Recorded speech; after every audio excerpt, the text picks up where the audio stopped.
Sveiciens visiem e-kom bazars podkāstā. Šodien mēs esam kuplākā skaitā. Ar mani ir kolēģis Valdis, Čau, Arnolds un Kaspars. Šodien mēs runāsim vairāk tieši par mārketingu, un tāpēc arī es uzaicināju divus kompetentus un, manuprāt, ļoti spēcīgus mārketinga speciālistus no uzņēmuma O-Marketing. Varbūt varat pastāstīt vairāk, ar ko O-Marketing nodarbojas. Jā, mēs esam aģentūra ar 10 gadu pieredzi mārketingā, digitālajā mārketingā. Mēs palīdzam uzņēmumiem iegūt jaunus klientus Latvijā un citās pasaules valstīs ar reklāmām internetā. Tas ir Google, Facebook, YouTube, LinkedIn un tagad jau drīzumā TikTok reklāmas. Ok, tad uzreiz pirmais jautājums. Kad izmantot Facebook, kad izmantot Google? Ir divi galvenie faktori, uz kuriem jāskatās. Viens ir pieprasījums, vai tavam produktam vai pakalpojumam ir pieprasījums, un otrs ir izmaksas, finanses, kādas ir iespējas. Google noteikti jāizmanto tad, ja tev ir produkts vai pakalpojums, kuram ir pieprasījums. Tad cilvēki plaši viņu meklē. Tad, attiecīgi, cilvēks iet Google, meklē tavu produktu, un tad būtu ļoti labi, ka tavs produkts parādās augšā virs visiem konkurentiem, un cilvēkam nav jāmeklē to 30. Google lapā. Un, ja tev ir finanses, jo jārēķinās to, ka Google būs tas efektīvākais kanāls tieši uz investīciju atdevi, jo reklāmas strādā tā, ka cilvēks pats meklē, tad parādās tavu reklāmu, un tu maksā tikai tad, ja viņš uzspiež uz reklāmas. Tad nav šobrīd labāka kanāla uz investīciju atdevi kā Google. Bet, ja tev ir, piemēram, produkts, kurš ir impulsu pirkums, tur noteikti būtu svarīgi Facebookā. Kā arī situācijā, kad tev ir produkts vai pakalpojums, kam ir liela konkurence. Ja tev ir liela konkurence un ir pieprasījums, tad tev vajag gan Google, gan Facebookā. Tā kā abus izmantot. Okay. Tev patīk Google vai Facebook, kurš tev labāk? Man liekas, ka labāk ir Google.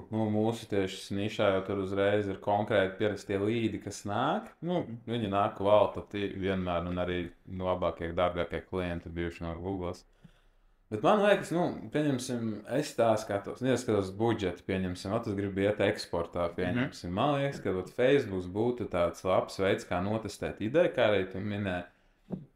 Pieņemsim, tagad es tieši tā domāju, brānis, ja es tagad tiešu, nezinu, uz USA tirgu, Google, tur būs baigi daudz jāiegulda vai kaut kāda, vai ne? Man liekas, ka Facebookā tās reklāmas lētākas, tā pieņemsim, skatās, bet, tas, kā es iedomājos, kā realitāte tad ir. Jā, pie tāda nosacījuma, ka Facebookā tev ir ļoti labs offers piedāvājums. Jo labam piedāvājumam, ja tev ir kāds āķis, vienmēr būs vairāk interesanti. Jo bieži vien ir tā, ka cilvēkam vajag produktu, bet viņam noderēt produkts, bet viņam nav tā vajadzība, ka viņam tagad vajag, jo Google izmanto tā, ka to vajag. Tā kā tev vajag, tu ej meklē. Facebookā varbūt tā, ka nezinu, tev ir produkts, nezinu, mobilo telefonu vāciņš. Tev viņš ir nolietojies, bet tu viņu nemeklē. Tev viņš ir ok. Un tad tu redzi, hei, super piedāvājums, pēc viena, otrs nāk pa brīvu, tev vajag izdarīt, man tā padarīs vajadzēs. Tad jā, noteikti. Jo Google arī ir svarīgi, ja mēs ejam citā tirgu, kāds ir pieprasījums. Jo tu arī, izdomāt atvēlēs ar 30,000, bet ja tavu produktu vai pakalpojumu nemeklē, vai arī tieši otrādi ir ļoti liela konkurence, tad būs grūti. Tev ir, tāpēc vispār ejot citā tirgu, ja ir iespēja tomēr abus kanālus ņemt, testēt. Un vienam būs mazāk pieteikumu, otram būs vairāk pieteikumu, un ar to var jāiet. Man liekas, ka sanāk, ka Facebookā var bišķi vairāk to kreativitāti ieslēgt, vai ne? Noteikti. Es atceros, tu man vienreiz stāstīji, man liekas, tā interesanta ideja bija par Google reklāmu un blogu. Man liekas, es domāju, ka, neesmu vienkārši uztaisījis blogu normāli, bet man liekas, tā laba doma varbūt varētu pastāstīt par to. Par Google reklāmu, Google vai Facebook reklāmu? Tieši, man liekas, tu es teicu Google reklāmu, kas aizved nevis uz lapu, bet viņš aizved tā kā uz bloga rakstu, un tad bloga rakstā, ir tas pārliecinošais saturs, kā tā mēs. Parasti mēs, mūsu pieredzē reāli ir Facebook reklāma kā uz bloga raksta. Jā, jo Google ir efektīvāks tā kā meklē, un tad kāpēc mums viņu virzīt bloga rakstu, ja viņš grib, īsāk samazināt to soli tieši uz pakalpojumu. Tas sanāk, ka tu jau nevajadzētu uzreiz landing page normāli izēt. Jā, bet šis ir labs, jo es vienkārši domāju tās situācijas, kurā mēs no Google reklāmas, cilvēks, ja tā nav display reklāma, ja tā ir display reklāma, protams, tu parādi produktu vai pakalpojumu, un cilvēks gribēs uzzināt vairāk, ko tad display reklāmā var parādīt. Tas ir banerīša, un ļoti ļoti skopa virsrakstīņa. Cilvēks uzspiež, un tu aizved uz blogu, kur ir interesants raksts. Bet šis daudz labāk strādā tieši Facebookā, Instagramā, jo tu tur vari karuseli palaist, tu tur vari video palaist. Un, ja cilvēkam interesē, un, piemēram, tev nākamais call to action ir uzzināt vairāk, tad viņš aiziet uz blogu. Blogam jābūt labam, tur jābūt kvalitīvai informācijai, viņai jābūt izglītojošai, ideāli. Tas ir vidīgi vēl liela, ne? Jā, nu var arī tā darīt. Vienkārši, ja tas ir video, kurš ir tāds, nav pārāk garš, tad teorētiski viņu var uzreiz reklāmā laist. Vienkārši mums sanāk tā, ka tas, kas mums tiešām labi ir strādājis, ka mums ir gan mums pašiem, gan klientiem, kurus mēs esam, mums ir Facebook reklāma, mēs gribam pārdot produktu, kurš nav impulsu pirkums. Un cilvēks grib uzzināt vairāk. Un ir liela konkurence. Un tad, piemēram, ja tur Facebookā vai Instagramā redz reklāmu, un tev ir, piemēram, tam produktam ir liela konkurence, tad tu, kāds parasti noteikti redz reklāmu, uzskašana aizēj, viens piedāvā lētāk, viens piedāvā mazliet dārgāk, viens piedāvā ātrāk piegādi, viens piedāvā labāk garantiju. Bet tā vērtība ir tāds, ok, nu, tas ir produkts, viņi visi ir vienādi. Ja? Bet, ja tu aizved uz bloga rakstu, tev ir tā iespēja par to visam aprakstīt, kā par to pašu produktu, interesantāk aprakstīt, tur varbūt kaut kādas situācijas, case studies iekšā un apakšā. Piemēram, pirkt produktu vai arī, nezinu, pieteikuma forma. Šo var redzēt daudziem suplementu veikaliem. Tā kā pārdod suplementus, tu gribi nopirkt kreatīnu, piemēram. Ja? Un ir daudz visādi kreatīnu veidi. Es gribu nopirkt kreatīnu. Tieši tā. Kā izvēlēties labāk? Tu tā kā ies kreatīns, un tu vai tu nezinu, tu TikTokā vai arī kur sēdi, viens saka, kreatīna monohidrāts ir labāks, un kāds saka cits kreatīna veids, jo ir daudz dažādu veidu. Tu iepiesam uzrakst kreatīns, un tu aizēji uz suplementu veikalu, kurš pārdod vairākus kreatīna veidus. Un tad viņam ir viens apraksts, otrs apraksts, trešais apraksts, un bloga apakšā ir šo nopirkt. Un tu jau esi iepazinies, ok, jā, es ņemšu monohidrātu, viņš ir lētāks, un viņš atbilst manām vajadzībām. Tu uzreiz uzspišķini ieliec grozā nopēc. Jā, uzticība arī uzreiz vēlāk. Tieši tā. Tā ir tā uzticības veidošana, jo mums bija klients, kurš pārdeva online žurnālu. Jā. Un iedomājies reklāmā, kā tu vari likt cilvēkam nopirkt online žurnālu ar Facebook reklāmu. Ja viņš nezina, piemēram, kāds tas ir, tad mēs darījām tā, mums ir blogaraksts, mēs prasījām klientam izveidot blogarakstus, kur ir, piemēram, kaut kāda nodaļa, kaut daļa, fragments no nodaļas, kas ir šajā blogarakstā, piemēram, tur ezotērika. Un reklāmas tekstā mēs to daļu, mūsu copywriters saspiež tā kā intro, iztirizājumā un call to actionā. Tādos punktos. Un sieviete, kurai ir, piemēram, tas, tā auditorija bija sieviete, viņa redz to reklāmu, interesanti, ezotēriski, kā tur tā kā, tur ar sevi tur sadzīvot labāk, kā tur ar dabu dzīvot labāk. Viņai interesē, viņa uzspiež un lasa to rakstu, un tur daudz rakstīs. Jo kas pērk tos žurnālus? Tie, kas lasa, viņam nevajag bildīt, viņam nevajag video. Viņam vajag lasīt, viņi tā, bāc, un tur ir nogriezies. Viss. Un tā kā pirms tādas kulminācijas, kur tās dabūs, nav. Un kā tu var dabūt? Apakšā abonē. Viss. Un cilvēks pieši abonēt, un mums bija ļoti labi rezultāti. Protams, jābūt labam produktam. Jābūt precīzai auditorijai. Vīrietis redz, viņš redz reklāmu skip, viņš uzspiež, kas pēc man neinteresē. Tāpēc, bet ar to ir jārēķinās mārketingā. Tu nevari, tev var atnākt 10,000 apmeklētājus mājaslapā, tev nebūs 10,000 pirkumu. Nav tāds case bijis. Ar to ir jārēķinās. Jā, vēl viens labs piemērs jūsu nozarē saistībā ar mājaslapām, piemēram, SEO rīki. Cilvēks meklē SEO rīku, parādās reklāma, novirzam uz jūsu bloga rakstu SEO rīku, un jūs kaut ko dodat nedaudz bez maksas. Tā kā viņš iepazīstās, protams, viņš var pats mēģināt, ja viņam sanāk ļoti labi.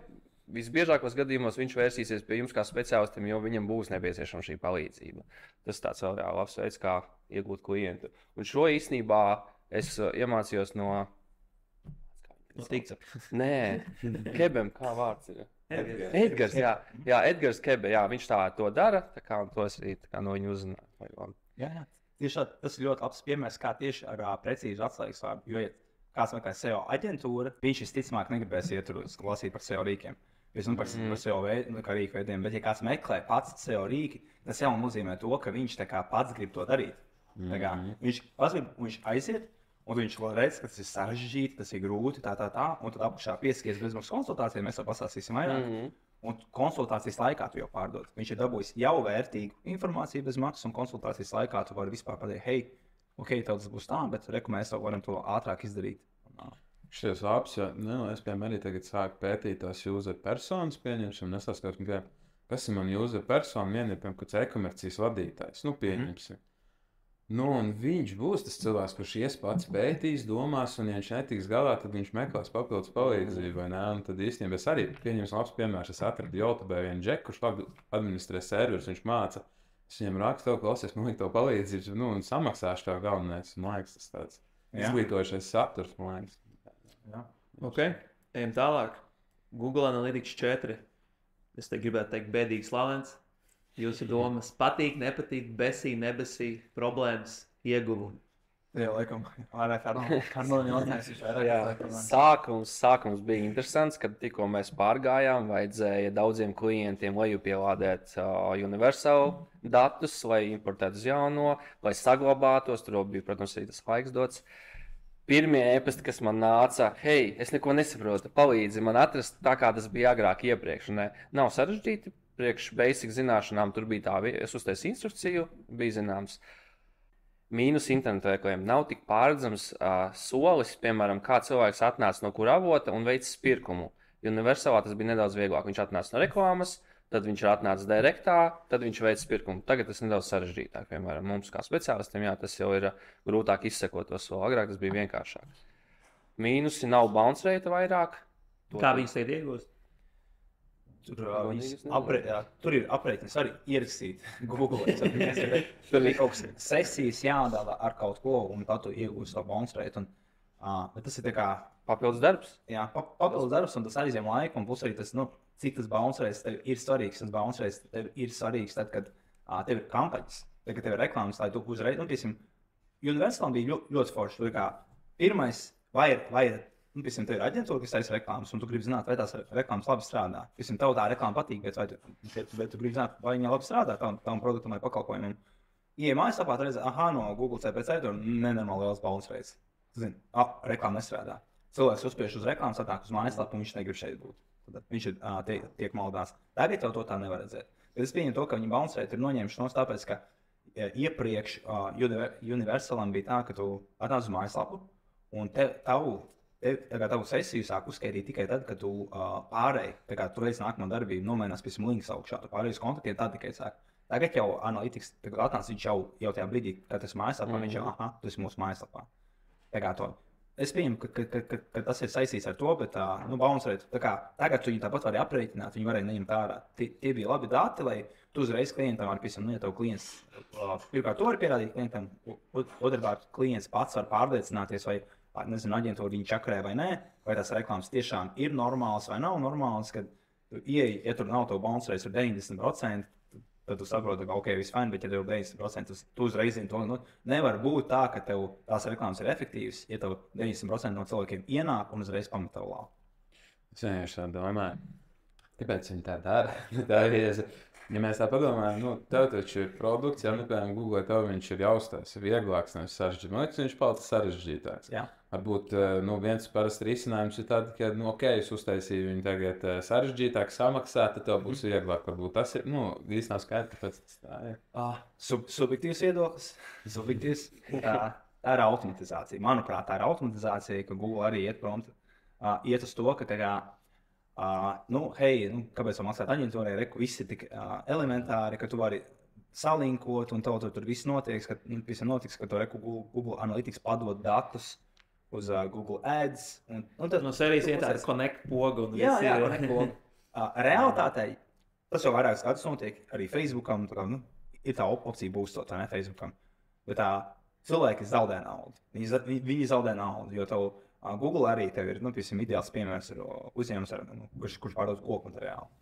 Tu likās, gribi vairāk pirkumus, vairāk klientus, palielinu budžetu, tagad tev ir tik sesijas, tik apmeklētāji būs vairāk. Ok, tu palielini tur pa 1-2 eiro, pievieno tādas atslēgas vārds, to meklē terases dēļ, pamēģini terases apdara, kāds meklē. Tā kā apdara terasē, kāds meklē. Pieliec, ok, tu pieliec, tu piekrīt, un beigās jau tu pārdod tapetes, tu jau reklamēsi uz tapetes. Tas ir reāls case.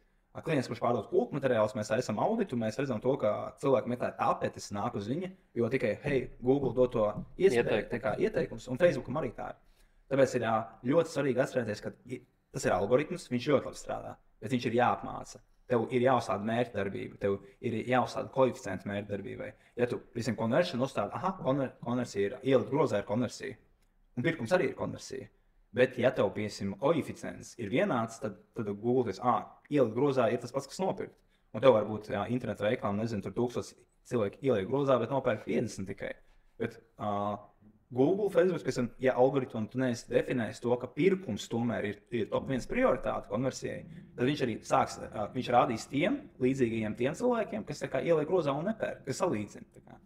Tāpēc, jā, bet, es ticu, subjektīvs viedoklis. Es ticu, ka tas ir automatizācija. Tā tik pieminēja.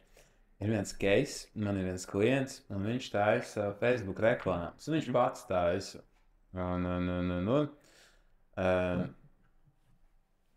Viņš diezgan daudz naudu tur liek iekšā, un es esmu pa vidu tā kā, un man zvanīja no tās metas tā kā, kaut kāds viņu pārstāvs.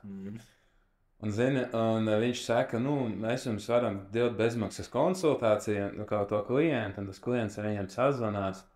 Un tā bezmaksas konsultācija bija tik neiedzīga. Liekas, ka tas cilvēks, kas tajā Facebookā pats strādā, viņš tikko sācis strādāt, un viss vienīgais, ko viņš teica, palielināt budžetu. Kā viņš jau tā tur grūž tik daudz to naudu iekšā, palielināt budžetu. Tas bija viss, ko viņš varēja pateikt, ko iedzīja, viņš jau nepateica. Un tad tur uzreiz ir tās, redzama tā starpība starp aģentūru, kur ir daudz speciālistu, kas gadiem strādā, vai ir vienkārši kaut kāds Facebookā pieņemt džekiņš tur nesen. Viņš vispār outsourcē no Fiverr varbūt. Jā, jā, tas case vienkārši par tiem rīkiem, un tas, ko viņi paši tur domā, man liekas, vispār nevar uzticēties tur, jābūt speciālistiem, kas gadiem to dara, un tas vienkārši ir rīks, un viņi paši pat nezinu, kā viņi izmantot. Jā, ir arī viens ļoti, ļoti labs piemērs arī no pieredzes, kur mēs arī klientam parādījām, un to mēs rādām citiem, kā piemēru, ir viens arī tieši par Facebook runājot. Tev ir tie rādītāji, un tu lietas mērķi tai kampaņai, un mīnus Facebookam joprojām ir tā, ka viņš mērķi rezultātu mēra pēc result, kur tu parādās rezultāts, nevis cost per result. Ja tev ir nenormāli daudz nauda, tev ir vienalga tavs cost per result. Ja tu tā kā tavs produkts, pieņemsim, viņš ir dārgs, tad tu vari atļauties maksāt ar 50 eiro par to, ka tu nopērk, nezinu, 5000 eiro dārgu produktu, un tu būsi priecīgs, vai ne? Bet, ja tavs produkts maksā, 200 eiro, tu negribi maksāt 50 eiro par vienu pirkumu. Tāpēc arī mēs laižam reklāmas AB testā. Piemēram, ir viena auditorija, bet mēs laižam 2 reklāmas. Vai arī, piemēram, viena reklāma, un mēs laižam uz 2 dažādām auditorijām. Un mums bija reāls piemērs, kur ir klients, viņš pārdod kursus. Un mēs palaidām reklāmu. Viena reklāma, bet 2 dažādas auditorijas. Un vienai uz pieteikumiem, līdiem. Un vienai auditorijai ir tā, ka es neatceros precīzi, bet tur bija kaut kādi 10 līdi, 10 līdi, un līda cena ir 2 eiro par vienu līdu, 2 eiro.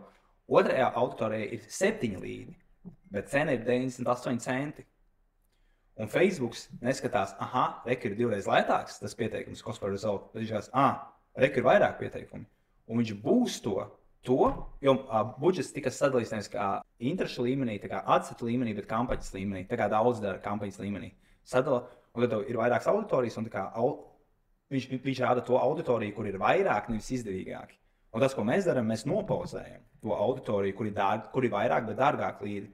Un beigās līdu cena uzkāp no 98 centiem uz eiro un 2, bet mēs iegūstam daudz vairāk līdus. Gan arī 2 reizes vairāk līdus par 2 reizes mazāku cenu. Un tas ir tas brīdis, kad tev ir jāapmāca algoritms. Jo viņš jau tāds, rezultāts. Šitas strādā, šito liekam, dezinam naudu. Tas ir. Okay. Tad te jau mēs ejam tādā jau case study virzienā. Varbūt varat padalīties ar kaut kādiem case studiem, kur nāk klients ar tādām nereālām ekspektācijām.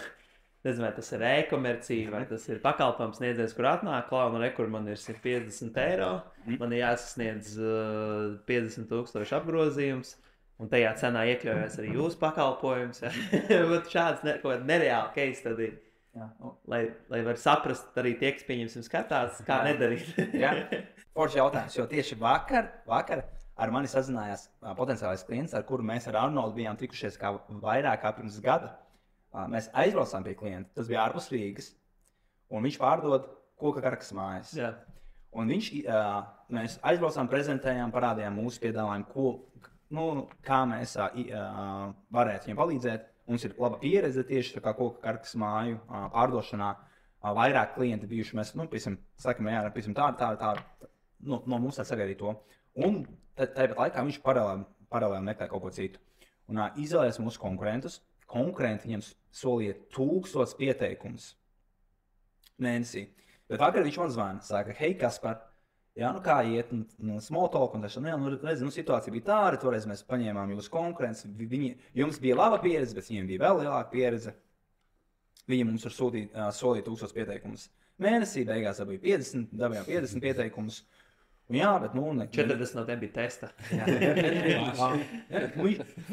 Interesanti bija tas, ka viņš sacīja, tur daudzi samiloja to, ka viņam zeme ir, jo stratēģiju, kuru mēs izstrādājām, prezentējām, viņi bija nočiepuši un pateikuši tai aģentūrai.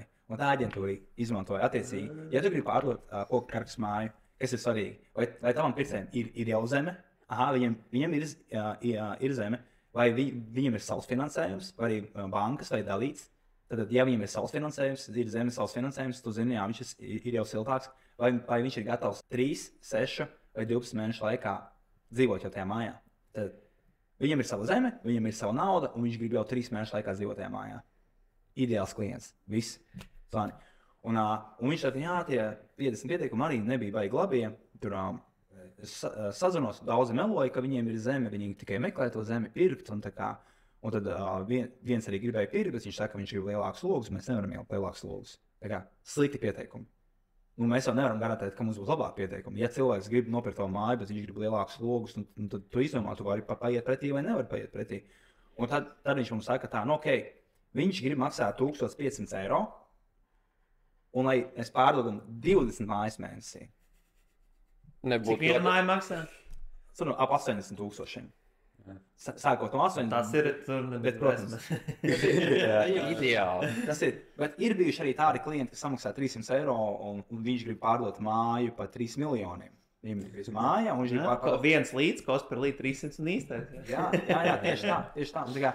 Un tad ir tā izglītošanas, to var paveikties, vienmēr var paveikties. Bet, ja to paveicās, tu nevari to līdz sev tā kā case stadijā un teikt visiem, tas ir iespējams. Jā, un to mēs visu laiku darām. Tas ir kā zibens spēriens. Bet... Tas kropļo, man liekas, arī to uzņēmumu, to ideoloģiju, kādas ir reklāmas, ka teorētiski, kad man pietiek ar kaut kā 200 eiro mēnesi, 300 eiro mēnesi, lai tur es gribu 10, 15, 20. Jā, kādam vienam sanāca uzreiz, tad viņš var visu. Protams, jā. Mīnus jau ir tas, ka tagad digitālā mārketinga speciālisti, kas sevi dēvē par digitālā mārketinga speciālistiem, man liekas, mūsu nozare ir tik ļoti piesātināta. Bet visi ir mārketingi. Visi māk taisīt reklāmas. Katrs, kurš uztaisa TikTokā dabūt 1000 sekundes. Visi, kur kursus izgāja. Jā, Udemy par 12 eiro nopērk kursus iziet, tas esmu mārketinga speciālists. Jā. Mēnesī. Tieši tā. Un tāpēc ir ļoti grūti un arī tās ekspektācijas, jo cilvēki nebaidās melot. Viņi saka, 1000 pieteikumu mēnesī tev būs. Kāda kvalitāte tiem pieteikumiem var? Kā tu vari salasīt Latvijā 1000 cilvēkus, kas ir gatavi tavu māju nopirkt? Tā nav. Tur caur attīstītāju noteikti. Caur kaut kādiem arhitektiem, kas jau paši būvē, tu noteikti vari. Tas ir vienkārši kosmosa apsolīt un arī cerēt, ka tu ieliec 1500 eiro. Un tu pārdod 20 mājas, mēs visi to varam darīt. Arī ieliec 300 eiro un pārdod kaut 1,5 miljonu māju. Kāpēc ne? Tas arī būtu. Jā, tas no viņa nopirkšana arī pārdošana. Jā, ir izsalošana. Tieši tā. Pateikt tādā ziņā, kompetenti klienti, kur, beņiksim, es arī zinu, kad klients atnāk, viņš saka, rekur, man bija 10 piedāvājumi, un tad, 7 no viņiem, cik, tās cenas nenormāli lētas, viņš saka, es pats neredz, kā viņš par to var izdarīt, un tādu termiņu, vai ne? Un, pieņems arī pēc kompetences uzreiz var redzēt, ka, ja cilvēks apsola, viņš pats nesaprot vispār, kas tur jādara. Tā kā viņš vienkārši apsola. Mums ir bijis ļoti reti, bet kad nolicis nost, un tāpēc tam arī nāk atpakaļ. Tomēr tā nesagāja, tāpēc, ka viņš pat nesaprot, ka viņš jau piedāvāja. Jā. Un izrādās, viņš postas būs. Jā, un te ir ļoti interesanti, jo mēs nesadarbojamies ar šo klientu, kurš atgriezās pie mums. Mēs ieteicām 2 citas aģentūras, viena aģentūra, viņš arī nopēlēties, ka tā ir arī slikta aģentūra. Bet nē, mēs strādājam Mēs varam pateikt, viņš saka, nē, tas ir iespējams, viņš zina kādu, kurš to dara. Tad viņam jāiet pie tās aģentūras, kas palīdz tam otram to darīt. Tas tā matemātiski pareiķinām 80,000 viena māja, tas ir 800,000, tas ir 1,600,000, ja? Viņš samaksā par 1,500 eiro. Cik tur procenti aizies? Tas būtu gada biznesa. Tas būtu tik labs video, kā nopelnīt miljonu, ieliekot 1,500. Tas būtu iespējams. Jā, nu tādiem žēl ir. Tāda ir realitāte. Jā. Man bija viens džeks, kurš piezvanīja un teica, man vajag Google uzlauzt. Samaksāšu 300 eiro. Ir bijuši visādi tādi jautājumi. Mums bija kā kurjos gadījums, mēs ar kolēģi Lauri arī valsts locekli. Tad es vēl nebiju valsts loceklis uzņēmumā, es biju pārdevējs un mums bija Mārupē klients. Un internets veikals, viņš pārdod pizzu. Nevis internets veikals, bet, pasūtīšanas maisā par pizzu. Jā. Mēs palaižam reklāmas, un toreiz budžets arī bija baigās kaut 300 eiro. Bet tad tas bija minimālais tieši tajā brīdī. Un es domāju, jā, vairāk pirkumu ir. Reāli cilvēki nāk un pērk, mēs redzam analītikā. Un cilvēki arī mēs redzam to, ka tur uz telefona klikšķi zvana, un viss kārtībā zvana klientam, prasa, kā iet. Noliek, vai jāpienes, viņš tā saka, galīgi neiet. Sūs rekā nestrādā. Kā, mēs taču redzējuši tādu, kā redzat. Cilvēki nāk, es prasu, no kurienes viņi ir atnākuši, viņi saka, ka Facebookā redzēja mani. Es saku, labi, bet mums bija Google reklāmas, Google searchā.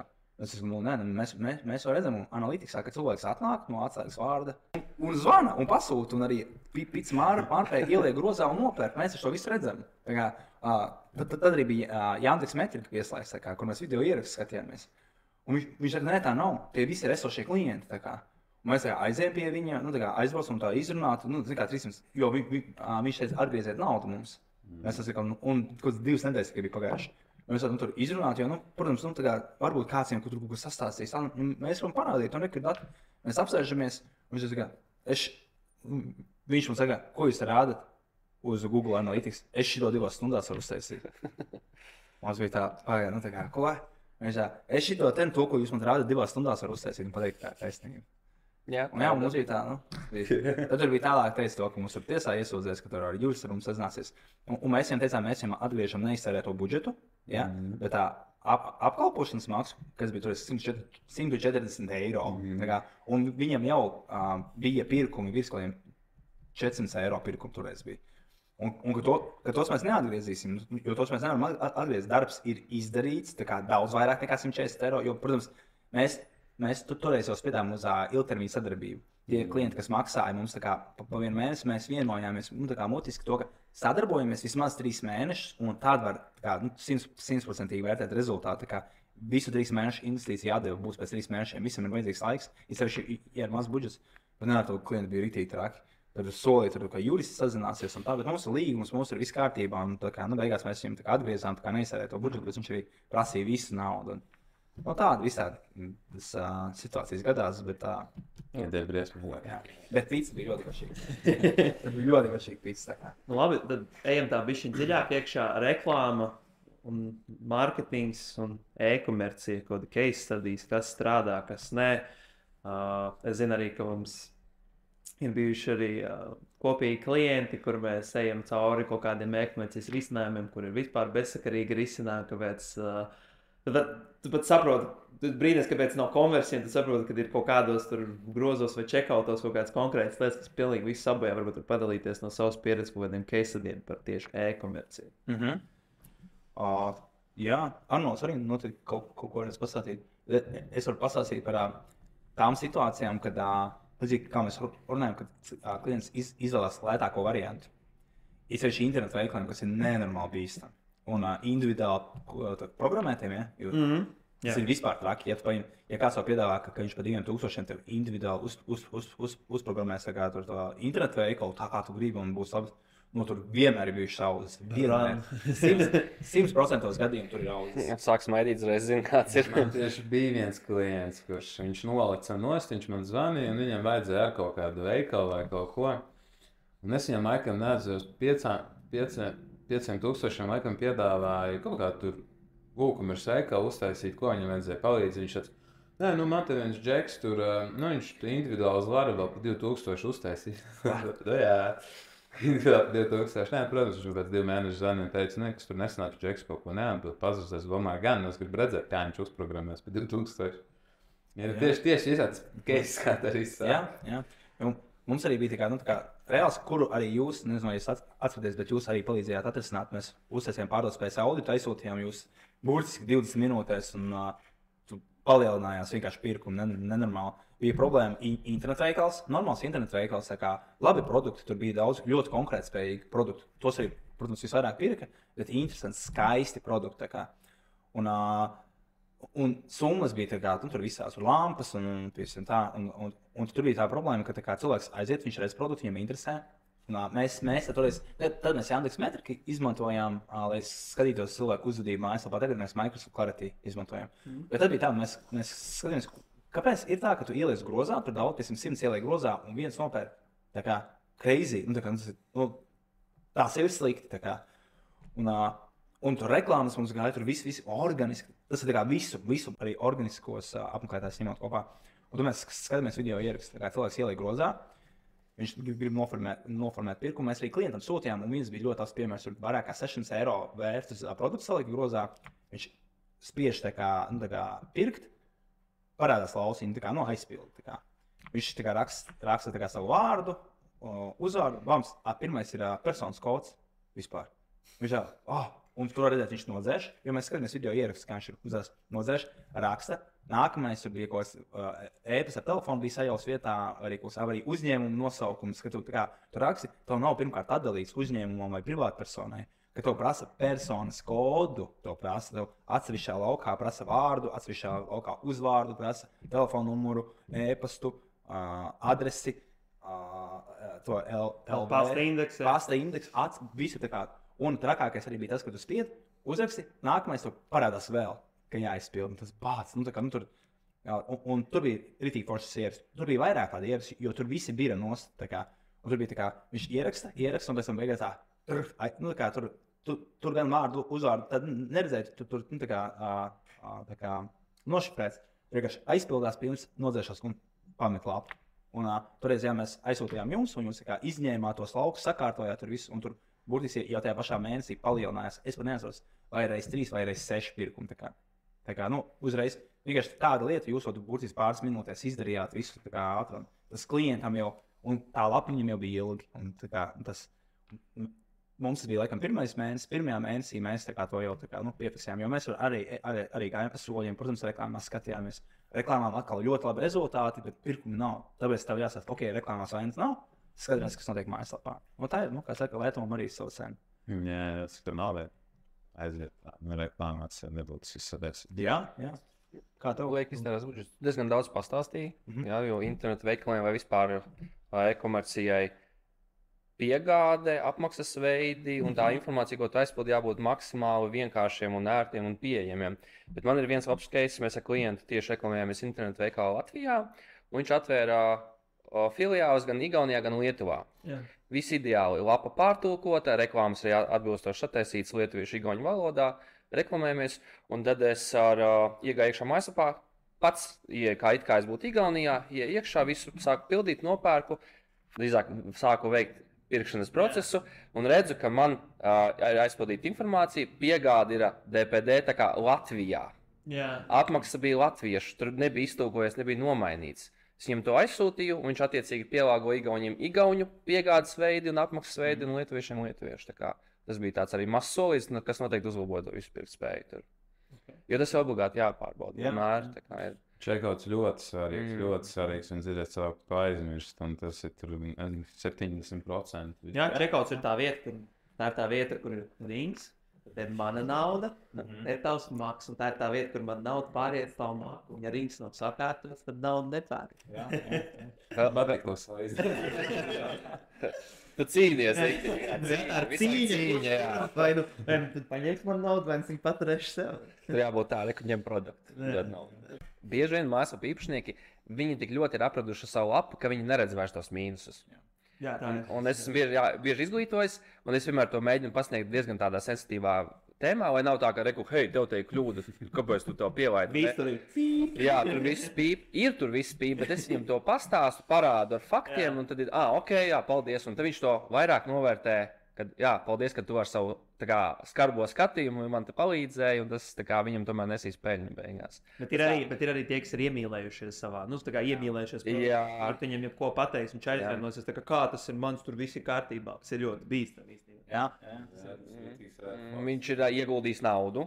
Jā, viņš varbūt mainīs vairākas aģentūras, kas viņam ir taisījusi to lapu. Tā kā viņš man pasaka, es negribu mainīt lapu, jo es esmu ieguldījis 7000, tāds case ir bijis, un tāds, ok, ko daram te tā kā?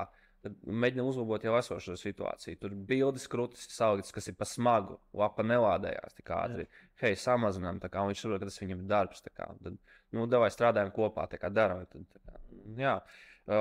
Teksta blāķi, viņi saliek kaut kādus tur, nezinu, tekstus vienkārši randomā, ko paņemšu no interneta, taču uztaisi tā kā bullet points un nesaliec labākās īpašības tur tā, lai salasāms, jo tagad jau, jā, tu ieej mājaslapā, tu negribi lasīt to milzīgo informāciju, tu vajag tā, lai smuki ir galvenās īpašības, kas tam produktam ir labāks nekā citiem, piemēram, ar ko tas šķies no pārējiem, ir laik viegli, jā. Okay. Kā notiek tās, vispār, viens ir, tu teici, 3 mēneši sadarboties, kad var iztestēt un sagaidīt kaut kādu atdevi. Kā notiek tā kampaņu uzlabošana pēc tam? Kāds ir tas process? Vai Google, Facebookā atšķirās? Jā, kāds process notiek pēc tam, kad tev ir kaut kādi dati? Jā, galvenais jau ir dati. Tā kā, ja tev nav dati, tad tu neko nevar uzlabot. Un tāpēc arī ir vajadzīgs. Un tas ir ļoti atkarīgs no budžeta. Ja tev, piemēram, ir lielāks budžets, tā kā kampaņa tev jau var nest peļņu pirmajā mēnesī, pirmajās dienās, ja tev tiešām ir ļoti daudz budžets. Problēma ir tāda, ka Latvijā mēs arī strādājam vairs ar maziem, diemžēl mēs nevaram palīdzēt maziem. Mums par laimi laikam jau. Bet mēs vienkārši attīstījušies. Definē, kas ir mazie? Jā, mazie ir tie, kas zem 1000 investīcija, zem 1000 eiro. Jo mums ir pati minimālā ir vismaz 1000 eiro, kas ir pati minimālā, un tur arī tur obligāti, tas ir nosacījums 3 mēneši, tad tie ir 3000 kopā. Tev jāpareiz, ka tu ieguldi, un tā tu vari cerēt uz rezultātu kaut kādu. Man ir ātrs izņēmums, kur mēs varam palīdzēt klientiem zem 1000. Tās ir vakanču reklāmas. Vakants. Jā, tur ir ideāli. Vakances, jā, mums ir. Jā, vakances, ja vajag vakants, tur tiešām ir ļoti labas kvalitātes vakants, bet jābūt HR cilvēkam otrā pusē, kurš to tomēr pieņem, jo cilvēki melo. Arī, tur ir ļoti daudz pieteikumu. Mums iesnāšas ir aktuāli. Jā, mums ir laikam 2 eiro maksā pieteikums, un mums ir tur viss. Viss, kas mums ir vajadzīgs, tev ir pieredze, mēs gribam strādāt no office, gribam strādāt no mājām. Vienkārši tu saņem to pieteikumu, tev atnāk 100 pieteikumu nedēļā, tev nav, tu no tiem 100 pieteikumiem labi, ja 20 uzaicinās uz interviju. Bet tu vismaz arī izšķir, ok, šis nedara. Tas laiku, tu tiešām ietaupi laiku. Un tad, kad tev ir tie dati, tad var uzlabot, bet uzlabošana notiek tā. Pirmais, protams, jāskatās pēc apmeklētāji, potenciāli apmeklētāji, visam profilu, vai viņš tiešām ir potenciāls, kādas mērķdarbības viņš izpild mājaslapā. Ja mēs runājam par internetu veikalu, viņš atnāk uz internetu veikalu, ja viņš atnāk uz internetu veikalu, pavada tur 10 minūtes, apskatās produktu, ieliek grozā, nenopērk. Tas nav slikts. Tas labs, viņš visticamāk salīdzina. Varbūt viņš ieliek, ok, grozā, savu tur atzīmē. Viņam jāprāda Facebookā remarketings. Tad, mēs jau zinām to, ir ļoti daudz, kas ieliek grozā, viņi pavada laiku mājaslapā, viņi skatās vairākus produktus un viņi visiem ieliek grozā. Bet produkti ir daudz, ir liela konkurence. Mēs Facebookā zinām, jāliek remarketings, kā to rādam tikai tiem, kas ir ielikuši produktu grozā un eksklūdi, ka viņi ir nopirkuši. Attiecīgi, tie, kas ieliek produktu grozā un nopērk, tiem mēs neradīsim remarketingu. Tie, kas ieliek produktu grozā un nenopērk, tiem mēs rādam, un mēs varam izdarīt tā, hei, rektor ir promo kods. Pabeidz savu pirkumu un dabū vēl 10% atlaidi, ja klients tam piekrīt. Un tā tu ļoti, ļoti vari paaugstināt to starpību starp ielas grozā un nopirks. Tas ir viens. Otrs ir, protams, jāstāsta pēc lokācijām.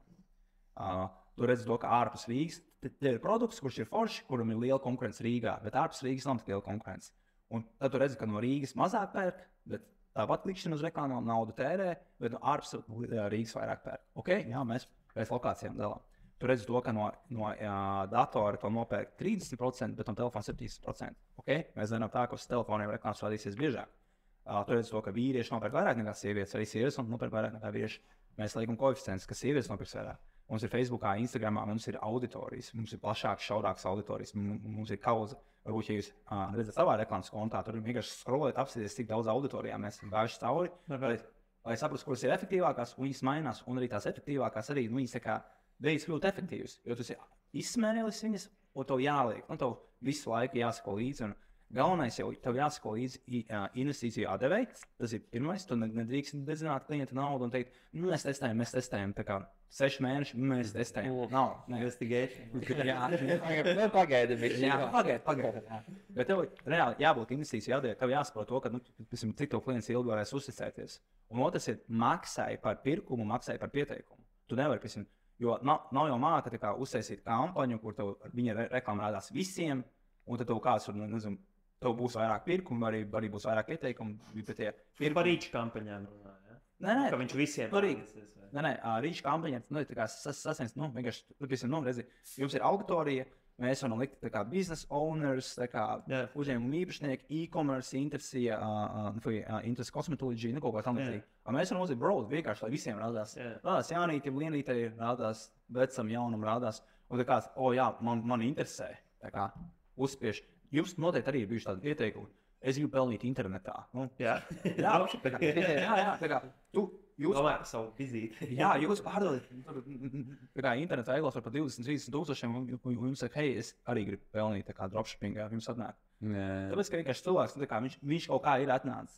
Un daudziem ir tā, mums arī klienti atnāk, viņiem ir slikti tie keisi, kur mēs sadarbojamies ar aģentūru, mums ir sasolīti, noslēdzām līgumu, un tur 3 mēneši pēc kārtas vienkārši ar riem tos sūdīgos pieteikumus. Tāpēc, ka ir uztaisīt kampaņu, pieteikumu nāk daudz, bet viņi nekvalitīvi. Visi ir nekvalitīvi, jo cilvēks pārprot. Un īpaši, ja tā reklāma, tu pārdod produktu, kurš ir dārgs produkts. Un ja tev nav cena virsū, kā jūs domājat, kāds būs pirmais jautājums klientam? Cik maksā? Bet to veikos, cik maksā? Un tu pateiksi, cik maksā 10,000. O, nē, reku žēņi tur pa 5 pārdod. Tāpēc tev jābūt dārgiem produktiem, jābūt cenai virsū. Interneta veikals sākot līdzīgi kā mums bija sākot no 2000, kad tu vari kaut ko domāt. Tas, kurš saka, sākot no 2000, viņam nebūs, hei, cik mums maksā vērtākais interneta veikals. Viņš zina, ok, ja man nav 2000, man nav jēga jums rakstīt. Jums ir interneta veikali, tā kā lieli, mazi interneta veikali. Mazs interneta veikals 50 eiro mēnesī. Jums tā kā nāks tādi. Tāpēc mums zēlo. Jā, tieši tā. Jā, tas vecīt. Jā, tāpēc tas ir, ir tie daudzi faktori, kuriem ir jāpievērš uzmanība. Un nav, tā kā mīts ir tāds, ka katru dienu jāveic uzlabojumi mājaslapā. Atkal, ja tur ir mega budžets, tur vairāk 10,000 mēnesī, ļoti iespējams, jo tad tev ir dati, ar ko strādāt. Tu vienā dienā vari tur pārēst 30 reklāmas, un tu jau pirmajā dienā vari pateikt, šitās nestrādā, un šitās strādā. Bet, ja tas budžets ir pāris desmit dienā, tu bieži vien nevari veikt, jo tev vienu dienu, viena reklāma strādā labāk, nākamajā dienā jau tā otra ieskrienās. Varbūt tā, ka tu tirgos tu tik mēneši no mēneša reklamēs, kad vienkārši tirgus ir izsmelts. Vairs nav kam reklamēties. Es domāju, noteikti, bet tas ir ļoti atkarīgs no produktu un pakalpojumu, kur tu noteikti. Jā, piemēram, kaut kāda veselības apdrošināšana. Jā, tas ir visu laiku nāks jaunu, tas ir savādāk. Bet es domāju, tu pārdod tās pašas kokas mājas Latvijā. Zebras ir tik, cik viņas ir, tie cilvēki, kas var nopirkt tik, cik viņi ir. Un tur ir ļoti liela konkurence. Plus vēl viņi ir daudz. Un tev ir tās visas tehnoloģijas, kā to piedāvā. Tā ir. Es jau nesaprotu vairāk nekā tur. Pa lielam, kuram lielāks batons ausīs. Jā, kā saka, federāls ir labāks. Kā saka, tomēr koka karkas ir joprojām fasāde ar joprojām labākā. Un labi ir taisnība. Jā. Un tas ir tā kā, tev ir jāzina, piemēram, kura ir tava auditorija, bet tās, tā auditorijas izsmelšana, man te prātā nenāk neviens, bet ir kaut kāds produkts vai pakalpojums, ko tu pēc vienreiz dzīvē māja, tas varētu būt viens no tiem, kur daudz jau tiks arī investori viņiem interesē. Viņi jau neizspēlēs, kamēr viņiem būs nauda, tomēr viņiem interesēs nopirkt īpašumu lētāk. Bet ir jau daudz tādi, kur ideāls piemērs ir tāds bija, kas ir forši, tas nav par šo, bet lasīja grāmatā Ieraduma spēks, tur bija aprakstīts par to, kā Amerikā nāca šie kartupeļu izojumie nazīši. Viņi tik labi, nenormāli labi, tur nervosējušies Eiropas, viņi mizo kartupeļus, viņi paši asinās, un tu nopēc, un tu 30 gadus viņš kalpo. Kas ir rītīgi forši, vai ne? Tur nenormāli pirkuma gāžās, un pēc tam viņi krītās. Kāpēc krītās? Jo nevienam viņus vairāk nevajag, visiem viņi ir. Kāds ir nopirkt sev? Tas man atgādina jau jaunās automašīnas. Kuras tik plīst. 5 gadi, to 5 gadi tev ir jāmaina mašīna. Kādam otrā gada Toyota jau ar 200 miljonus nobraukumu, tagad tur jau cik viņi no 200,000 noskries? Jā, viens ir motoriņš, 1.0 motoriņš. Bet tā ir. Bet te ir grāmatā, un tu tur atkal mācību, ko viņi guva, kas ir ļoti neražo kvalitāti. Nē, kvalitāte nerīks zaudēt. Ja nepirks, atradīsies konkurence, kurš ražos tā, kā tu iepriekš ražoji, tad viņi pirks. Bet tas, ko viņi izdarīja, viņiem bija tur visādās krāsās rokturīši. Viņi uztaisīja to tumši zaļvienu brūnu to rokturīti, un tos nažus sāka mest ar mizām ārā. Netīšām, Lomizo kartupēs tur saliestuši. Izmet ārā, un tie paši, kas pierita, viņi tā bāz, tas bija tik labs nazīts, es viņu netīšām izmet ārā, man jāpērk jauns, un tā viņi dabūja atkal.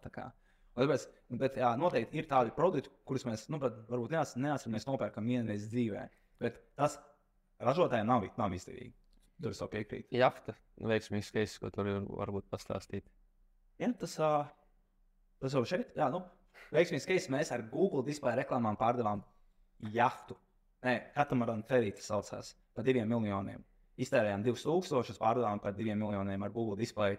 Tā bija, bet tā bija Dubaja vai kaut kas. Jā, ar Google display reklāmām pārdot. Okay. No kādām mārketinga aģentūrām jūs varat? Tie, kas saka, ka dabūs 1000 pieteikumus. Jums ir vēl kāda budžeta? Nē. Te ļoti jāsaprot, kā, piemēram, es izglītoju klients.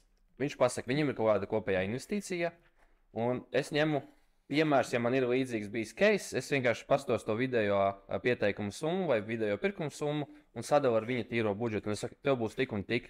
Viņš tā, tad es zinu, cik. Prognoze. Prognoze, jā, tā ir tikai prognoze. Jā. Tikai video prognoze, jo viņa gadījumā var būt savādāk, dārgāk vai lētāk. Bet es jau vismaz dodu prognozi, lai viņš jau rēķinās un saprot, kas viņam varētu sagaidīt ar tādu viņa investīciju. Viņš vai nu palielina, vai paliek pie tādas pašas. Mēs nekad nesolam kaut kādas, nezinu, tur astronomiskas pieteikumus tam līdzīgi. Mēs vienmēr garantējam, ka mūsu pusē mūsu reklāma strādās. Tas, kā viņš pārdos savā pusē, tā jau ir viņa garantija. Jā, tas precīzāka atbild būtu mūsu pieredzē. Noteikti no tām aģentūrām, kas dara visu. Kas taisa reklāmas, kas taisa SEO, kas taisa mājaslapas, kas taisa internetu veikals, kas taisa stratēģijas. No tām ir jābūt vēl satura taisa, un vēl filmē, un vēl braukā. No tām ir jābūt pa gabalu, it sevišķi, ja tur ir 5 cilvēki tajā uzņēmumā. Jā, tas man liekas ļoti svarīgi, bet ja nav daudz cilvēku. Ja uzņēmums ir 50 darbinieku un viņš savādāk, tad tev ir atsevišķi cilvēki. Tad, ja tie ir kāds saka, 3, 4, 5 cilvēku un tādu pakalpojumu biedrā, tas ir tāds refleks. Jā, jo īstenībā ļoti daudz piemērs ir tāds, TikTokā mēs palaidām to, ka mūsu TikTok pakalpojumi, ka mēs filmējam klientiem, mums jau ir portfels vairāk kā 10 klientiem, esam safilmējuši. Un katru nedēļu mēs jauniem klientiem filmējam TikTok pakalpojumu pa 30 TikTokiem mēnesī. Dienā mēs safilmējam, un katru dienu to viens TikToks ir iekšā. Un ļoti labi strādā. Mums ja klients izdara visu, kā mēs sakam, par ko mēs vienojamies, vienmēr ir rezultāts. Pēdējā laikā mēs pamanām to, ka mums ir pamācība, klienti nevadās pēc pamācības, un tad tas TikTok pakalpojums vairs nav tik vērtīgs. Un tad mēs sazinamies ar klientiem, kāpēc nav tas izdarīts, jo tad mēs nevaram garantēt rezultātu, ja nedara. Bet tagad mēs to atrisinājām ar to, ka mēs maksājam vēl 300 eiro mums, un mēs tavā vietā visu izdarīsim. Kas ir arī ļoti izdevīgi. Un tajā arī mēs prezentējam tevi tur TikTokā, tur saceļās, tur dusmojās, tur pazīstami, bēdīgi, slaveni TikTokeri, tur dusmojās. Un tur viens atkal tur taisa, tur ķēdītē tos video, vai tas ir labi, vai tas ir slikti. Un tur viens saka, jā, nu tā it kā mūs aizstāv, bet beigās pasaka to, ka, hei, jā, bet nezinu, 1600 eiro tas ir lēti vai dārgi, spriediet paši, bet pie manis tas pats pakalpojums maksā 800 eiro. Un cilvēks izskatās, ka viņš ir viens aģentūrā. Drausmīgi. Un viņš piedāvā Google reklāmas, Facebook reklāmas, LinkedIn, YouTube, pilnīgi visu viņš un web dizainu viņš piedāvā un tā. Mēs esam reklāmas aģentūra. Mēs taisam reklāmas Google, Facebookā, LinkedInā, bet tās ir reklāmas. Mēs taisam reklāmas. Mēs taisam TikTok kontentu. Šobrīd esmu viens, kurš braukā un filmē. Esmu viens, tāpēc arī mēs nevaram daudz klientus paņemt. Mums ir divi komandā, kas apstrādā. Viņi tikai divi, nevis mēs visi mākam editēt tos video, bet divi, kas māk editēt. Labi. Un tas arī tas, ko viņi galvenokārt dara. Un tad internetu veikals jūs mums taisat. Mums ir aģentūra, uzticama aģentūra. Mums atnāk liels klients, viņiem vajag internetu veikalu. Mēs pat nesakām to, jā, mēs jums uztaisīsim un jums to, bet mēs uzreiz novirzam pie jums, jo mēs zinām to, ka mēs nenokomunicēsim kā jūs. Dizainu brandbookus mums ir Gatis, kurš mums taisa.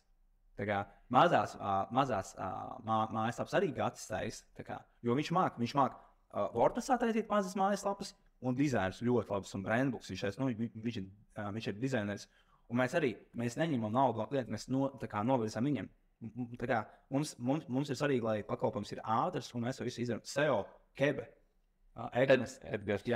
Edgars Kebe, e-komercija.lv, SEO mēs sūtam viņam, jo viņš ir profesionāls tajā. Un mēs varam sniegt kaut kādu, nezinu, tur ieskatu par iekšējo SEO, kaut ko tādu mēs varam pastāstīt, bet tad, kad mēs parunājam, klients saka, jā, viņam vajag SEO, mēs uzreiz sakam, ok, mēs varam tādu, kaut ko varbūt pakonsultēt, bet, ja viņam ir reāli jautājumi, tad reāla rīcība tikai pie profesionāļiem. Un tā arī klientam ir, mums ir tas, ka visa komunikācija, kura viņam ir vajadzīga, ir projekta vadītājs no visiem, no jums, no Kebes, no visa pārējā, viņš var dabūt no projekta vadītāja. Ja? Bet tā, ka mēs visu daram, tas cepur no tām aģentūrām, kā minēja, kuriem 30-50 darbinieki, un viņi to var nodrošināt in-house, tiešām tas ir, mēs vienkārši neesam tik lieli, mēs esam 10 darbinieki, un mēs arī negribam melot klientiem. Bet no tādām aģentūrām, ja tur ir mazāk kā 10 darbinieki, un viņi dara visu, taču nē. Mūds. Es pateikšu tādu savu personīgo pieredzi runājot ar ļoti daudz pakalpojumu sniedzējiem, speciālistiem, kad es jūtu kompetenci. Tad, kad es saku vienu, un viņš teiks, jā, ok, jā, bet zini kā, jums šitā nebūs, ja šitas tā nestrādā, šitas ir galīgi garām. Viņš saka, nē, šits būs čaka. Es jūtu, ka tajā balsī jūtu to pieredzi, ka viņš tam ir izgājis cauri. Jā, šo visu izdarīsim, tas viss būs, jā, 1000 pieteikumu, jā, no problēma. Tas ir redflags. Bet tagad es jau jūtu ar kaut kādām šaubām, tad, nē, es saprotu, ok, cilvēks jau ir tā kā izgājis kaut kam cauri, un tā ir tā pieredze. Jā, tas jaunības optimisms saucamais, ja, ka visi var, visi ir forši. Jā.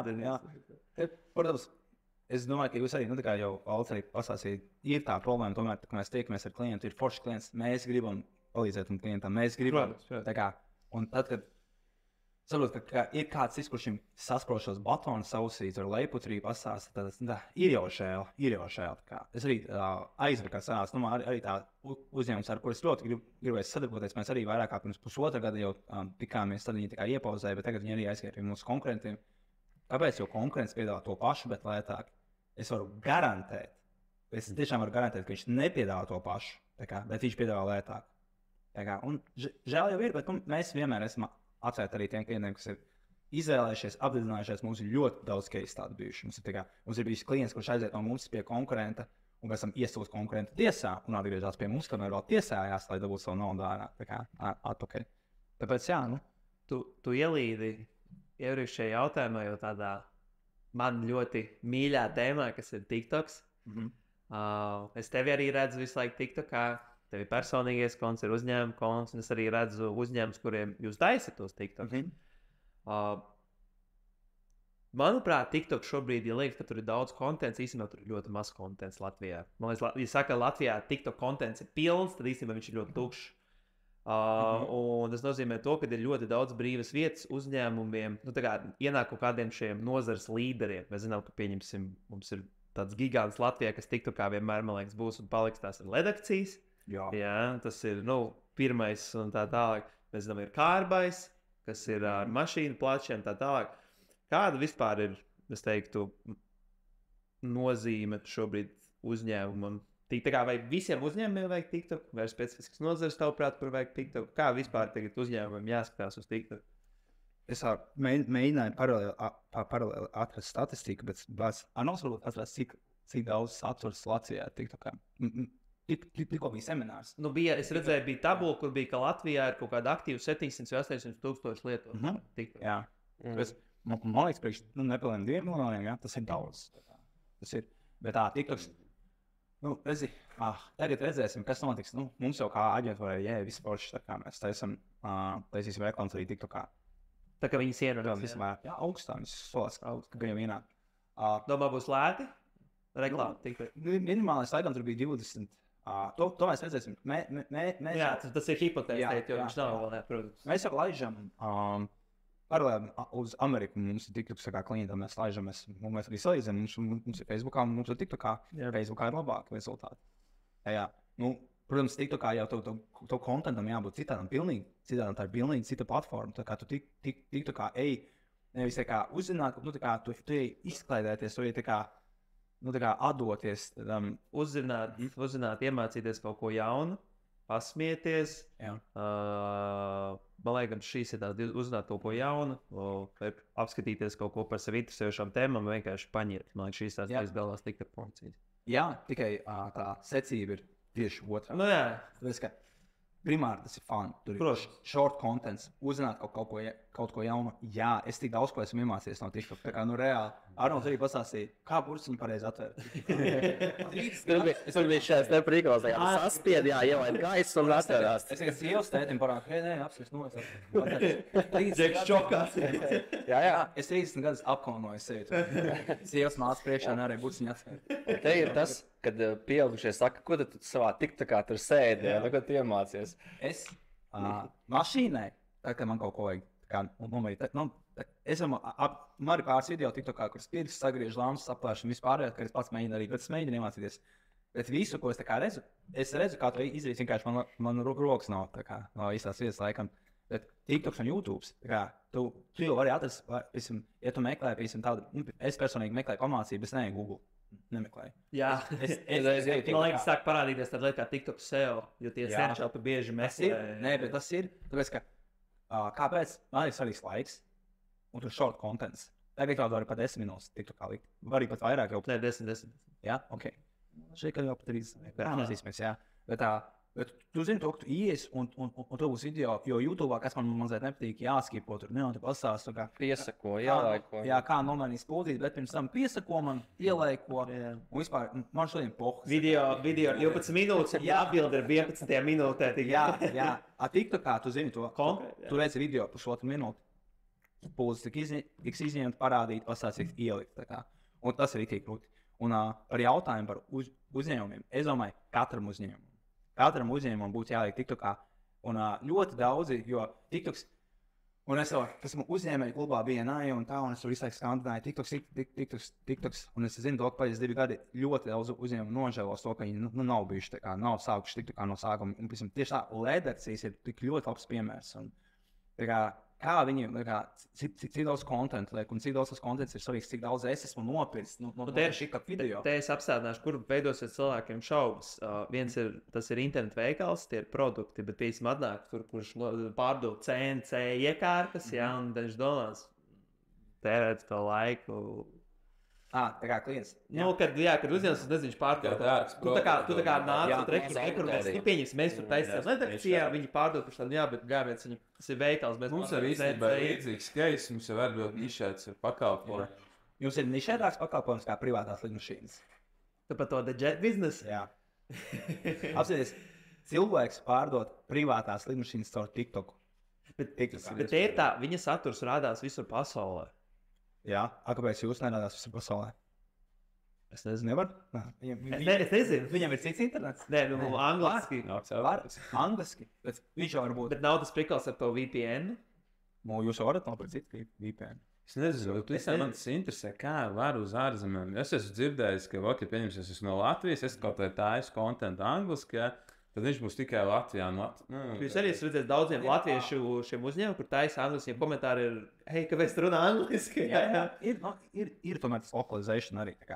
Ir arī jāsaprot to, ka daudzi jau tā kā to negrib atzīt un tā, bet, ja tu esi pierģistrējies, vai negribu atzīt, bet tā kā nesaprot, negribu saprast. Ja tu esi pierģistrējies TikTokā ar savu Gmail, domā, TikToks neņemot tavu Gmail informāciju, tas ņem. Protams, es pat zinu vairāk nekā es pats. Protams, un ja tavu Gmailā ir tā visa informācija, ka tu tikai Latvijā dzīvojies, kāpēc viņš tā kā, jo viņam jau ir interesanti, bet arī TikToks klausās arī.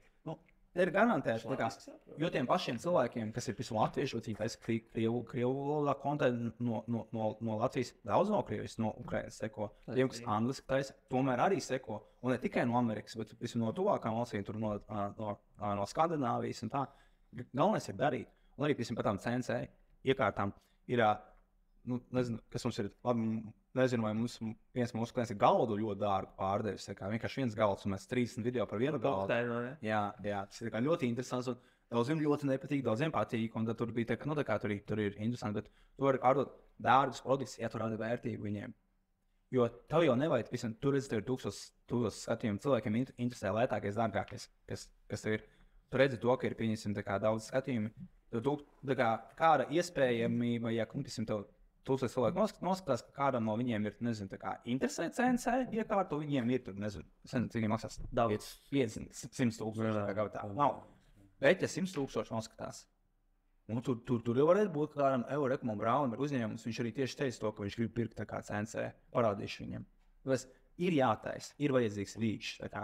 Un TikTokā vienkārši kāpēc vajag TikTokā, tāpēc, ka tu bez maksas vari, šobrīd vēl tās reklāmas nav ielūzušās, tev nav jāmaksā. Tev jāmaksā, protams, savu dārgākā valūta, kas ir tavs laiks. Bet tu tāpat to laiku izniekot. Cik daudz mēs to laiku izniekojam? To pusstundu, kad tu sēdi scrollo TikTokā, uztaisi, 20 minūšu garu video, un viņi sagriez 10 video. Pa 2 minūtēm un stāvies TikTokā. Ja tu to darīsi 30 dienas pēc kārtas, tu noteikti dabūsi vienu klientu. Noteikti. Nevar būt. Es no savu privātā konta esmu dabūjis klientus. Kur arī no savu uzņēmumu kontu, bet no privātā, kur es vienkārši pastāstu par dzīvi, kā man liekas, kāda man ir izaicinājumi bijuši. Man pieskās klienti. Jāsaprot to, kā arī uzņēmējs, katrs uzņēmējs pirmām kārtām ir cilvēks. Un katram uzņēmējam arī interesē mašīna. Viņam interesē saldējums. Ne jau katram, bet lielai daļai. Kaut kas garšīgs. Viņam interesē brīvdienu pizza, ne? Viņam interesē spūdzīgas lampiņas uz Jāņiem, uz saules baterijām no ledacījām. Zāles pļāvēs, kuras bija ļoti veiksmīgi savu TikTok pārdot. Un tas arī, protams, un TikToks, manuprāt, ir tā. Bet viņš jāmāk izmantot. Un tad uzreiz nākošais jautājums. Veiksmīgi TikTok formula. Jā. Tagad agrāk man nekad nepatika par to runāt, jo man pašam nebija case. Ko es varu padarīt, ja man kaut kas nav strādājis. Bet no saviem un savu klienta TikTokiem, kur esmu filmējis, veiksmīgi formula noteikti ir TikTok sākums. Jāni. Tas jau būs cits. Es zinu, tas ir iegaumēs. Tas jau būs tieši tā, bet tas ir cits. Tā jau ir uzticamība. Tie, kas nezinu, ko es saku, es pateicu Jāni, jo parasti, ka tavas durvis TikTok koncertā Jāni. Katrs video klips saka. Un klientam arī zvana, un viņam saka Jāni. Un tas ir forši. Jo arī ledacījām arī tu gribi būt pašam Moņķis man apkalpot. Es redzēju to, ka Moņķis reklamē šo tentību. Un tā ir tā familiaritāte. Kad tu aizēji, ka tev nav kaut kāds stoneface priekšā, ka tu nezini, ka tu jūties neērti, bet tev jau liekas, ka tu viņu pazīsti. Tas Facebook support dzēks. Kāds tas tagad? Jā, bet tu nezini, kas tas tāds ir? Viņš nebija tajā video. Jā, pieņemsim taisīt uzņēmumu, kā tu saki, pieņemsim, ja ir ierobežots laiks, noteikti uzņēmumi bišķi savādāk saturs un privātam saturs, bet, pieņemsim man kā uzņēmumu vadītā, man ir vienalga, es tāpat tikai izmantot uzņēmumu reklamēt, nevis baigi. Es, protams, varu sevi reklamēt, bet mērķis ir tikai piesaistīt. Es vienkārši tā domāju, es zinu, ka parasti vienmēr labāk ir fokusēt to savu uzmanību. Tad taisīt to tīklus. Mums ir uzņēmumi kontakti, protams. Mums patīk dažs tie tīkli. Es vieglīgi panti. Jā. Bet, kāda ir tā efektivitāte? Pirms kā sākt, kā dariet?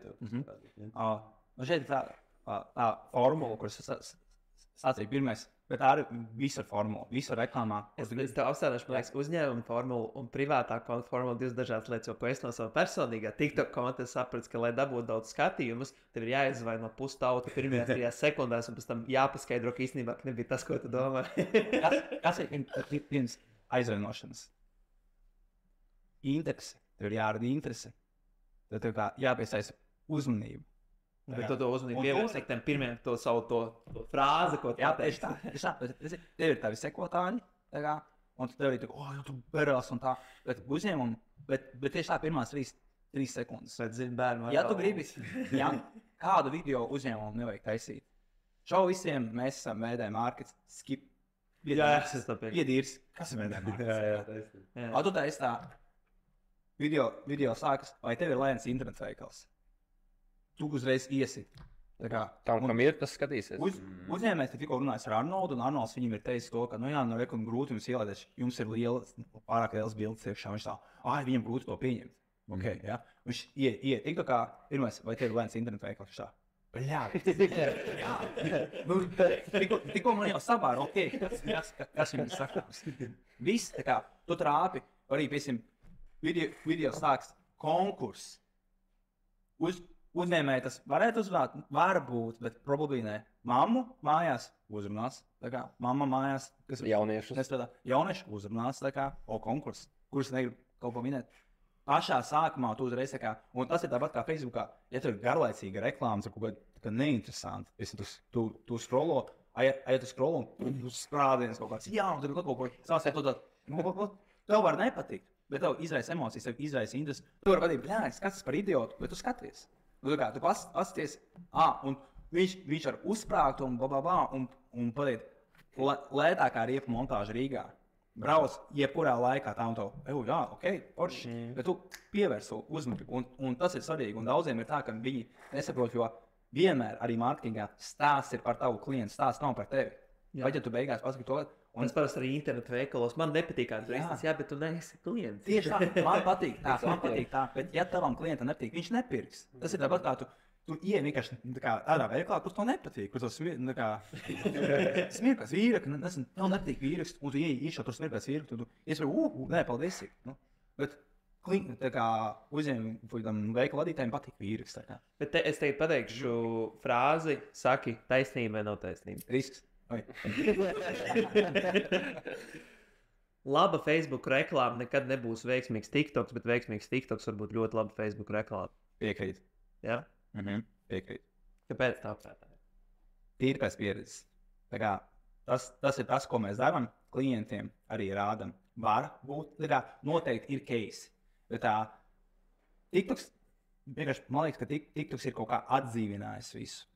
Ideāls, piemēram, TikTok panākuma formula uzņēmumam.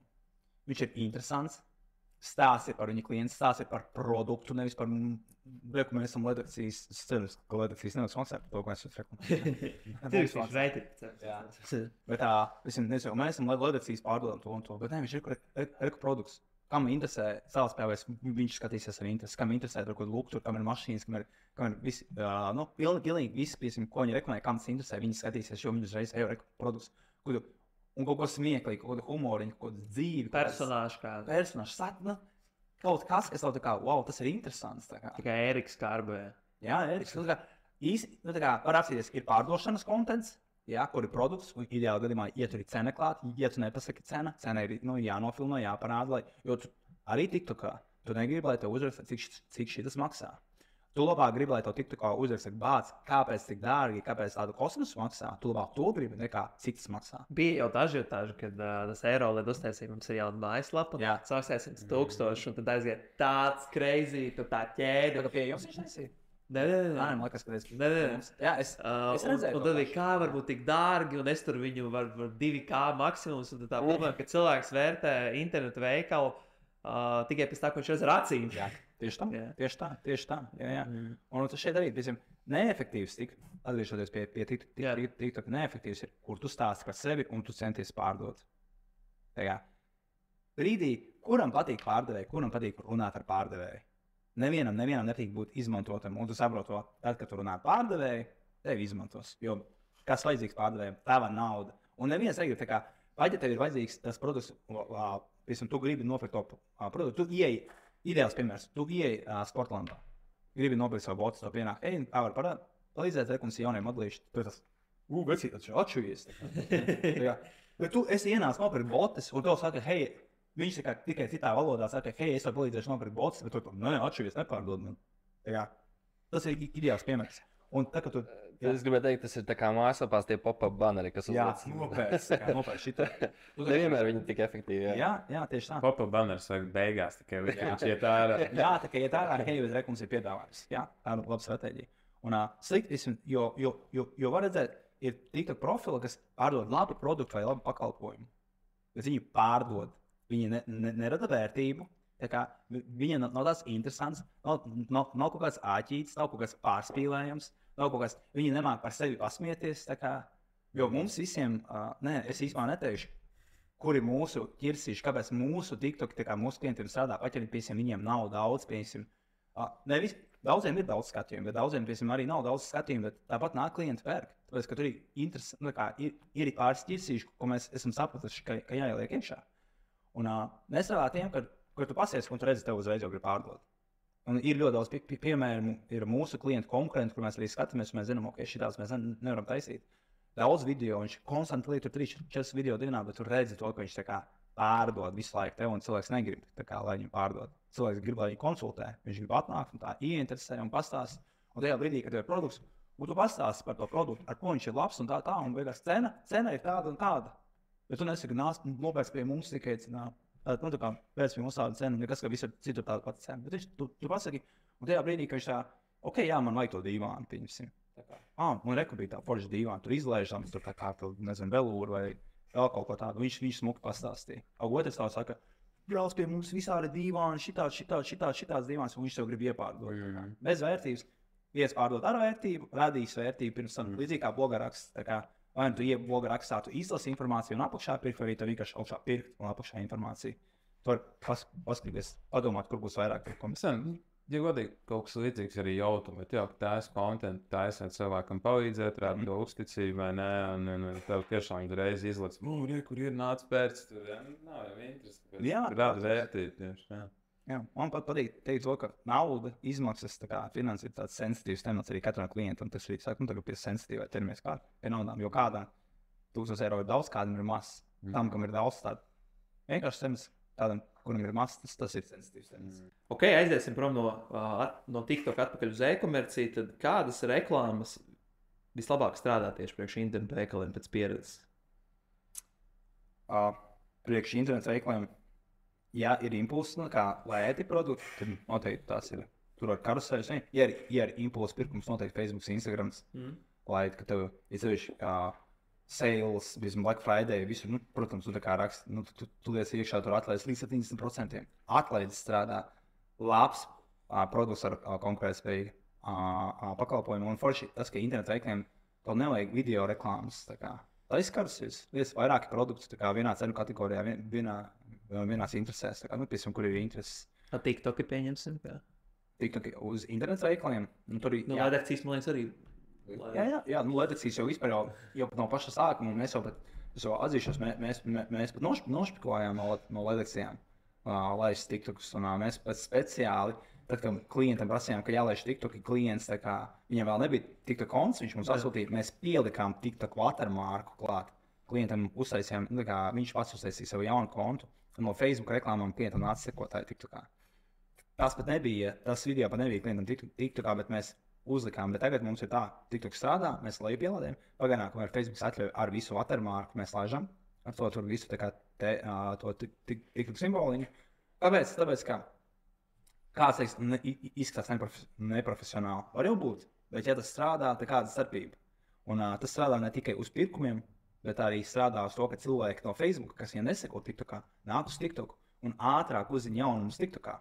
Jo tu TikTokā uzzini vairāk jaunumus, līdz šim uzzināji vairāk jaunumus, ātrāk uzzināji nekā Facebookā, tāpēc, ka tu nav maksas kontents. Tev rādās tas kontents, kurš tev interesē. Ja tu atzīmē vispār TikTokā draugiem, lai rādi draugu saturu, tad tev praktiski katrs video, kur viņš ieliek, tev arī viņš rādīsies. Tāpēc jā, dariet tā. Laidiet savus TikToks reklāmas, ļoti labi rezultāti. Ok, un tad tas ir reklāmas, bet tagad internetu veikals Latvijā ir izaudzis, ir uzkrājis vairāk par 1000 eiro reklāmai, ir gatavs iet ārzemē. Uz ārzemēm. Vairāk kā 1000 eiro uz Lietuvu? Jā. Jā, vienalga. Vairāk nav vienalga, bet ir kaut ko uzkrājis, varbūt, ok, es gribu maukt tālāk. Kam jābūt gatavam ejot uz ārzemēm internetu veikalam? Pēc pieredzes, lai reklamētos ārzemēs, jābūt veiktai tirgus izpētēji, jābūt konkurētspējīgam produktam un jāpārzina auditorijas īpatnības.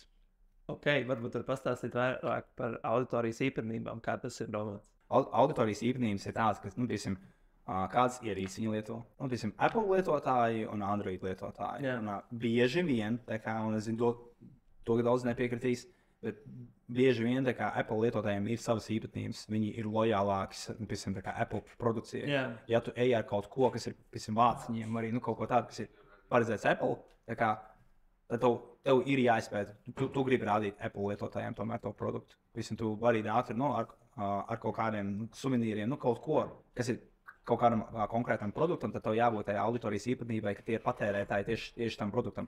Protams, vecuma grupas, tie, kas man tīk ārzemēs, Latvijā to nevar tik ļoti, vai pat vispār nevar īstenībā household income level, tu apsīties, top 10 bagātākajiem, tur, piemēram, Amerikā rādīt, vai tiem, kas visbiežāk iepērkās internetā, tā ir īpatnība, ka tu rādi nevis visiem, bet, tu ej ar internetu veikalu, tātad uz Ameriku, tev ir, nezinu, stoks Latvijā, vai arī tev pat nav varbūt stoks Latvijā, bet tu gribi rādīt tās reklāmas tiem, kas iepērkās internetā. Tu negribi rādīt reklāmas tiem, kas neiepērkās internetā, un ir tāda iespēja, un tev ir jāizpēta tas viss. Un tad arī Arnolds minēja tirgus izpēti, Tad, protams, tirgus izpētē mums ir tāds konkurenti, tev jāzina kādi konkurenti, tev jāzina, cik liels pieprasījums saviem produktiem. Nav jēga iet tirgū, ar mazu budžetu, ja tur ir nenormālā konkurence. Un tur visi pārdod tavu produktu. Un, ja pārdod lētāk nekā tu, to tur nav ko darīt.